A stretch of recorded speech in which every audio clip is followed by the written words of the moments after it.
Assalamualaikum warahmatullahi wabarakatuh. Di sini saya akan membaca chapter 13 yaitu Performance Optimization and Rendering. Rendering strategis memiliki medan tempur. Dalam arsitektur web modern, keputusan paling fundamental yang mempengaruhi performa adalah di mana dan kapan HTML dibuat. Strategi default dari single page application SPA seperti React adalah client side rendering. Dalam CSR, server hanya mengirimkan halaman HTML kosong, kertas putih, yang berisi atau satu tag, div, id, root, dan sebuah file JavaScript raksasa. Browser menggunakan kemudian harus mengunduh JS tersebut, mengeksekusinya mengambil data dari API, dan baru kemudian menyusun tampilan. Kelebihannya adalah navigasi antar halaman sangat cepat setelah load awal, namun kekurangannya sangat fatal untuk SEO dan performa. Awal pengguna melihat layar putih blank screen selama beberapa detik, dan robot mesin mencari seringkali kesulitan mengindeks konten yang belum ada di HTML awal. Ini seperti membeli perabot IKEA. Paketnya ringkas, tapi kamu harus merakitnya sendiri di rumah sebelum bisa dipakai. Sebagai antitesis dari CSR, kita memiliki server-side rendering (SSR), metode tradisional yang dihidupkan kembali oleh framework modern seperti Next.js. Dalam SSR, setiap kali pengguna meminta halaman, server akan melakukan semua kerja keras, mengambil data dari database, merender komponen React menjadi string HTML utuh, dan mengirimkannya ke browser. Pengguna langsung melihat konten penuh segera setelah HTML tiba, tanpa perlu menunggu JavaScript selesai diunduh. Ini memberikan nilai Fresh Contentful Paint (FCP) yang baik dan SEO yang sempurna. Namun SSR membebani server karena harus memproses setiap request secara real time, yang bisa menyebabkan time to first byte menjadi lambat. Jika server atau database sedang sibuk, ini seperti memesan makanan di restoran. Kamu duduk manis, tapi koki di dapur bisa kewalahan jika pesanan membludak. Di tengah-tengah kedua ekstrim tersebut terdapat Static Site Generation (SSG). Adalah teknik di mana halaman HTML dibangun build hanya satu kali di mesin developer atau server CI atau CD. Lalu hasilnya disimpan sebagai file statis yang siap saji. Ketika pengguna mengakses web, file HTML ini dikirim langsung dari CDN yang super cepat, tanpa ada proses komputasi apapun di server. SSG adalah juara performa mutlak karena tidak ada database query atau rendering yang terjadi saat runtime. Namun kelemahannya adalah data bisa menjadi usang stale. Jika kamu mengubah harga produk di database, halaman produk tersebut tidak akan berubah sampai kamu melakukan build ulang atau deploy ulang seluruh situs SSG. Sangat cocok untuk blog, dokumentasi, atau halaman marketing yang udah jarang berubah. Untuk mengatasi kelemahan data usang pada SSG, muncullah inovasi hibrida bernama Incremental Static Regeneration (ISR). Memungkinkan kita mempengaruhi halaman statis di latar belakang tanpa perlu build ulang seluruh situs. Kamu bisa mengatur agar halaman produk kadaluarsa setiap 60 detik. Jika ada pengguna yang mengakses halaman setelah 60 detik, dia akan melihat versi lama stale. Tetapi di balik layar, server akan menggenerate versi baru untuk pengguna berikutnya. Ini memberikan kecepatan SSG dengan kesegaran data yang hampir setara SSR. Memilih strategi yang tepat bukanlah soal nama yang terbaik, tapi soal mencocokkan karakteristik kontenmu statis versus dinamis. Dengan metode pengiriman yang paling efisien, arsitek yang paling cerdas bahkan bisa mencampur strategi ini dalam satu aplikasi. Halaman berana pakai SSG, halaman dashboard pakai CSR, dan halaman detail produk pakai ISR. Terakhir, konsep yang sedang naik daun adalah streaming SSR dan React Server komponen (RSC). Teknologi ini memungkinkan server untuk mengirimkan HTML dalam potongan-potongan chunk segera setelah siap, tanpa harus menunggu seluruh halaman selesai dirender. Misalnya, header dan sidebar dikirim duluan, sementara bagian konten utama yang berat masih diproses. Ini memecahkan masalah TTFB lambat pada SSR tradisional. RSC bahkan mengalahkan lebih jauh dengan memungkinkan komponen tertentu dirender hanya di server dan tidak pernah mengirimkan kode JavaScript ke klien yang secara drastis mengurangi ukuran bundle yang harus diunduh pengguna. Evolusi strategi rendering ini membuktikan bahwa pencarian akan kecepatan adalah perjalanan tanpa akhir yang terus mendorong batas kemampuan teknologi web. 2. Core Web Vitals, rapor kesehatan web. Dulu, mengukur kecepatan website adalah hal yang sangat subjektif dan membingungkan.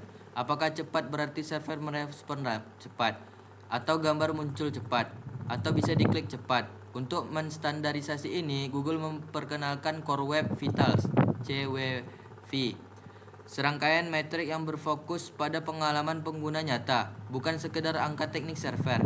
Metrik pertama adalah Large Contentful Paint (LCP) yang mengukur kecepatan pemuatan. LCP menghitung waktu sejak halaman dimulai hingga dimuat hingga elemen konten terbesar, biasanya gambar utama atau blok teks H1, selesai dirender di layar. Google menetapkan standar bahwa LCP yang baik harus di bawah 2,5 detik. Jika LCP-mu lambat, biasanya penyebabnya adalah gambar yang belum dioptimasi, server yang lambat merespon, TTFB, atau JavaScript yang memblokir rendering. Metrik kedua berfokus pada interaktivitas, yaitu Interaction to Next Pane, yang baru saja menggantikan First Input Delay (FID). INP mengukur seberapa responsif halaman terhadap input pengguna.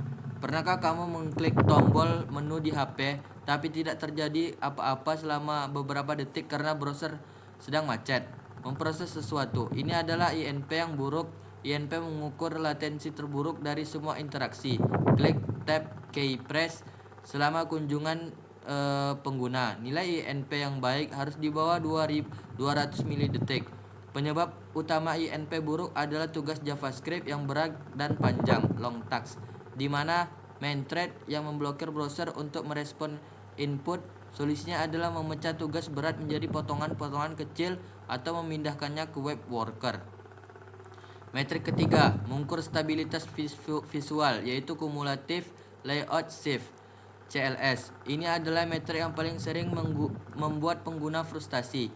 Bayangkan kamu sedang membaca artikel, tiba-tiba sebuah iklan muncul di bagian atas dan mendorong seluruh teks ke bawah, membuatmu kehilangan baris yang sedang dibaca. Atau lebih parah, kamu mau mengklik tombol cancel, tapi karena layout bergeser, kamu malah mengklik tombol buy. CLS menghitung skor penggeseran tak terduga yang terjadi selama halaman dibuka. Skor CLS yang baik harus di bawah 0,1. Penyebab paling umum CLS adalah gambar atau iklan yang tidak memiliki atribut dimensi, width, dan height yang jelas di HTML, sehingga browser tidak bisa menyediakan ruang kosong placeholder sebelum gambarnya selesai diunduh. Selain tiga pilar utama tersebut, ada metrik pendukung lain yang tak kalah penting untuk diagnosis seperti Time to Fresh Byte dan First Contentful Paint (TTFB), mengukur seberapa cepat servermu bangun tidur dan mengirim byte pertama data. Jika TTFB lambat, tidak peduli seberapa canggih optimasi front-endmu, situsmu akan tetap terasa lambat karena browser hanya menunggu kosong.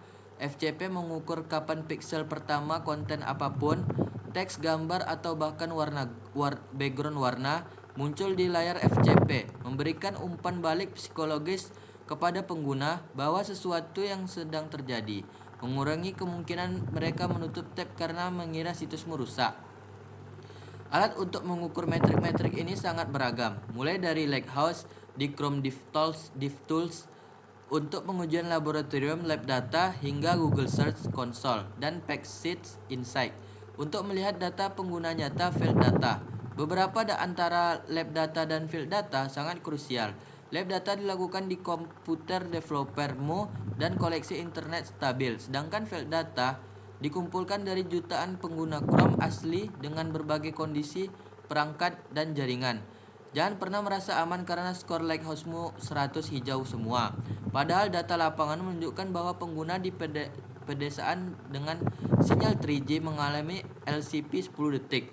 Optimasi performa harus selalu berbasis pada data pengguna nyata, bukan asumsi ideal. 3. Code splitting and bundling. Diet ketat JavaScript. Masalah terbesar aplikasi web modern adalah obesitas JavaScript. Kita cenderung mengimpor library raksasa hanya untuk menggunakan satu fungsi kecil, atau memuat kode untuk halaman admin padahal pengguna hanya membuka halaman beranda secara default. Alat bundler seperti Webpack atau Fate akan membungkus seluruh kode aplikasimu menjadi satu file raksasa, misalnya main.js. Jika file ini berukuran 5 MB, pengguna harus mengunduh 5 MB tersebut sebelum melihat apa-apa. Kode splitting adalah teknik memecah bundle raksasa ini menjadi potongan-potongan kecil, chunks, yang hanya dimuat saat dibutuhkan on demand.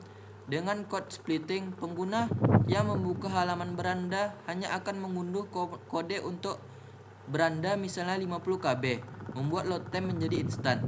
Implementasi paling umum dari code splitting adalah route-based splitting di React. Kita bisa menggunakan react.lazy dan suspense untuk membungkus komponen halaman alih-alih mengimpor komponen secara statis di atas file import about from about. Kita mengimpornya secara dinamis saat pengguna menavigasi ke rute about. Barulah browser mengirim request untuk mengunduh about.chunk.js. Selama proses pengunduhan, yang biasanya hanya sekian milidetik, kita bisa menampilkan loading spinner untuk skeleton UI. Ini secara drastis mengurangi initial bundle size, metrik yang berkorelasi langsung dengan tingkat konversi pengguna. Semakin kecil bundle awal, semakin cepat pengguna bisa mulai berinteraksi. Selain memecah per halaman, kita juga bisa memecah per fitur atau interaksi. Bayangkan sebuah tombol open modal yang memunculkan editor teks yang berat. Jika editor teks tersebut diimpor secara biasa, kode beratnya akan ikut dimuat di awal meskipun pengguna tidak pernah mengklik tombol tersebut. Dengan dynamic import modul then, kita bisa menunda pemuatan kode editor sampai saat tombol benar-benar diklik. Teknik ini disebut lazy loading JavaScript. Ini sangat efektif untuk fitur-fitur yang jarang dipakai atau tersembunyi di balik interaksi pengguna. Menjaga main thread tetap ringan untuk rendering konten utama yang kritikal. Teknik pendamping yang tak kalah penting adalah tree shaking. Istilah ini menganalogikan aplikasi kita sebagai pohon. Jika kita mengguncangnya dengan keras, daun-daun mati. Kode yang tidak terpakai akan berjatuhan. Bundler modern mampu melakukan analisis statis pada kode untuk mendeteksi fungsi atau variabel yang diekspor tapi tidak pernah diimpor dimanapun. Kode mati ini kemudian dibuang dari bundle akhir. Namun tree shaking hanya bekerja efektif jika kita menggunakan sintaks is modules, import atau export. Jika kita menggunakan library lama yang menggunakan common.js require, bundler seringkali gagal mendeteksi bagian mana yang tidak terpakai dan akhirnya menyertakan seluruh library tersebut. Oleh karena itu, pemilihan library yang mendukung ISM dan side effect free sangat krusial untuk menjaga kelangsingan aplikasi. Kita juga harus berhati-hati dalam aplikasi dependensi. Seringkali dua library berbeda yang kita gunakan sama-sama bergantung pada library utilitas yang sama, misalnya Lodash. Tapi dengan versi yang sedikit berbeda, aplikasi bundler mungkin menyertakan dua versi Lodash di dalam bundle akhir, memboroskan ruang alat analisis seperti Webpack Bundle Analyzer atau Source Map Explorer. Sangat wajib digunakan secara berkala. Alat ini memvisualisasikan isi bundlemu dalam bentuk peta kotak-kotak. Kamu akan sering terkejut menemukan bahwa separuh ukuran aplikasimu ternyata dimakan oleh satu library icon yang kamu import secara salah. Audit rutin ini adalah bagian dari kebersihan digital yang harus dijaga oleh setiap arsitek front-end. 4. Chasing strategis, seni menyimpan kenangan. Sebaik-baiknya optimasi kode, request jaringan tetaplah operasi yang paling lambat. Strategi dibalik untuk mempercepat request adalah dengan tidak melakukannya sama sekali. Disinilah caching berperan.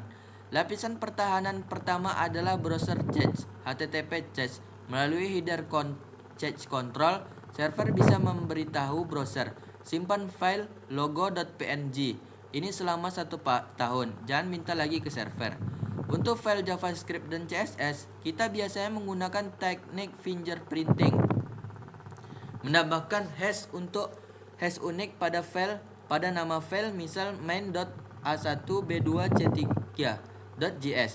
Ini memungkinkan kita menyetel waktu chat selamanya, immutable. Jika kita merilis versi baru aplikasi, nama filenya akan berubah, main.x9y8z7.js, sehingga browser otomatis mengunduh file baru yang tetap menyimpan file lama yang tidak berubah. Strategi ini disebut cache busting. Lapisan kedua adalah CDN, Content Delivery Network. CDN adalah jaringan server yang tersebar di seluruh dunia. Jika server aslimu ada di Jakarta dan pengguna ada di London, latensi jaringannya bisa mencapai ratusan milidetik. Dengan CDN, file statis, gambar JS, CSS disalin ke server Edge di London. Pengguna London akan mengunduh file dari server London terdekat dengan latensi super rendah. CDN tidak hanya mempercepat pengiriman aset, tetapi juga mengurangi beban server aslimu secara drastis karena mayoritas request ditangani oleh CDN. Konfigurasi CDN yang tepat termasuk aturan invalidation saat deploy adalah skill wajib infrastruktur. Untuk data API yang dinamis, kita bisa menggunakan strategi style while revalidate (SWR) yang sudah dibahas di bab management state.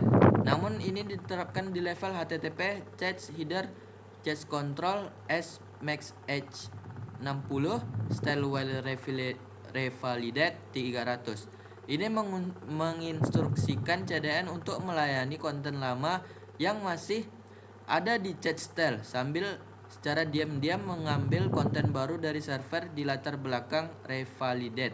Pengguna mendapatkan respon instan dari cache CDN dan cache tersebut diperbarui untuk pengguna berikutnya. Ini adalah teknik yang sangat ampuh untuk API public yang datanya tidak harus real time, detik per detik, seperti feed berita atau daftar produk. 5. Asset optimization diet multimedia. Dalam mayoritas website modern, lebih dari 60% berat halaman berasal dari gambar. Mengirimkan foto format PNG berukuran 5 MB untuk ditampilkan sebagai thumbnail kecil adalah kejahatan performa yang paling umum. Solusi pertama adalah menggunakan format modern, tinggalkan JPEG dan PNG lama, beralih ke WebP atau AVIF.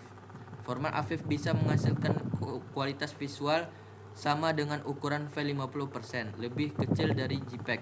Browser modern adalah mendukung format ini dengan baik. Kita bisa menggunakan tag picture untuk memberikan fallback JPEG bagi browser purba yang belum mendukung format baru. Memastikan kompatibilitas, mundur backward compatibility. Integritas keislamannya itu adalah dalam Islam al-waqf adalah modal paling berharga yang tidak bisa diatur ulang. Allah Subhanahu wa taala bahkan bersumpah demi waktu dalam surah Al-Asr dan dalam konteks performance optimization. Membuat website yang sangat cepat bukan sekedar mengejar skor hijau di Lighthouse, melainkan untuk bentuk penghormatan kita terhadap waktu orang lain. Hifz al-waqt. Aplikasi yang lambat adalah pencuri waktu pengguna. Ia membuang detik-detik berharga umur manusia yang hanya menunggu loading. Seorang pengembang muslim yang mengoptimalkan performa aplikasinya sedang bersedekah waktu kepada ribuan pengguna, memungkinkan mereka untuk menyelesaikan urusan lebih cepat sehingga sisa waktunya bisa digunakan untuk kebaikan lain. Prinsip code splitting dan tree shaking. Membuat kode yang tidak terpakai adalah manifestasi teknologi dari Hadis Rasulullah Sallallahu Alaihi Wasallam, di antara kebaikan Islam seorang adalah meninggalkan hal yang tidak bermanfaat baginya. Hadis riwayat Tirmizi. Mengirimkan berkas JavaScript raksasa yang berisi fitur-fitur yang tidak dibutuhkan pengguna saat itu adalah bentuk kesia-siaan logo dan pemborosan tazir kota data pengguna. Dengan melakukan tree shaking, kita membuat dan tidak perlu dan hanya menyajikan yang bermanfaat, yaitu nafia, mencerminkan pola hidup seseorang mukmin yang efisien, fokus, dan jauh dari hal-hal memberatkan tanpa guna. Konsep Core Web Vitals LCP INPCLS mengajarkan cerita tentang tasyir, memberi kemudahan. Rasulullah Sallallahu Alaihi Wasallam bersabda, permudahlah dan jangan mempersulit. Hadis riwayat Bukhari. LCP, Large Contentful Paint, yang cepat berarti kita tidak membiarkan tamu menunggu lama di depan pintu. CLS, Cumulative Layout Shift, yang rendah berarti kita tidak bisa menjahili pengguna dengan tombol yang tiba-tiba bergeser saat mau diklik. Memberikan pengalaman pengguna yang stabil dan responsif adalah bentuk akhlak mulia dan dalam melayani sesama, menghindarkan mereka dari frustasi dan kesalahan. Strategi caching mengajarkan kita tentang husnul i'dad, persiapan yang baik dengan menyimpan data-data yang sering diakses di cache browser atau CDN. Kita mengurangi beban kerja berulang-ulang pada server. Ini mirip seseorang penghafal Al-Quran Al-Hafiz yang menyimpan ayat di dalam dadanya cache sehingga ia bisa menghafalkannya kapan saja dengan cepat tanpa harus membuka mushaf berulang kali. Efisien ini dalam bentuk kebijaksanaan dalam mengelola sumber daya, memastikan energi tidak terbuang dengan percuma untuk melakukan hal yang sama berulang kali. Terakhir, optimasi aset gambar atau font agar ringkas diakses di perangkat low atau low end HP murah adalah bentuk keadaan sosial dan inklusivitas. Islam tidak hanya untuk orang kaya, ia untuk semua kalangan. Jika kita hanya mendesain web yang lancar di iPhone terbaru dan macet di HP Android lama, kita bersikap tidak adil. Dengan melakukan optimasi performa yang ketat, kita memastikan bahwa informasi yang manfaat dari aplikasi kita dapat diakses oleh saudara-saudara kita yang memiliki keterbatasan perangkat dan koneksi internet, menyebarkan rahmat seluruh alam, rahmatan lil alamin, tanpa batasan teknologi. 7. Kesimpulan kecepatan adalah fitur. 1. Strategi rendering yang tepat. 2. Lapor merah Google Core Web Vitals. 3. Diet JavaScript. 4. Seni menyimpan. 5. Multimedia yang cerdas. Baiklah, hanya sekian yang saya dapat sampaikan. Saya Fadal Hidayat, NPM saya 24351. Lebih dan kurang saya mohon maaf. Assalamualaikum warahmatullahi wabarakatuh.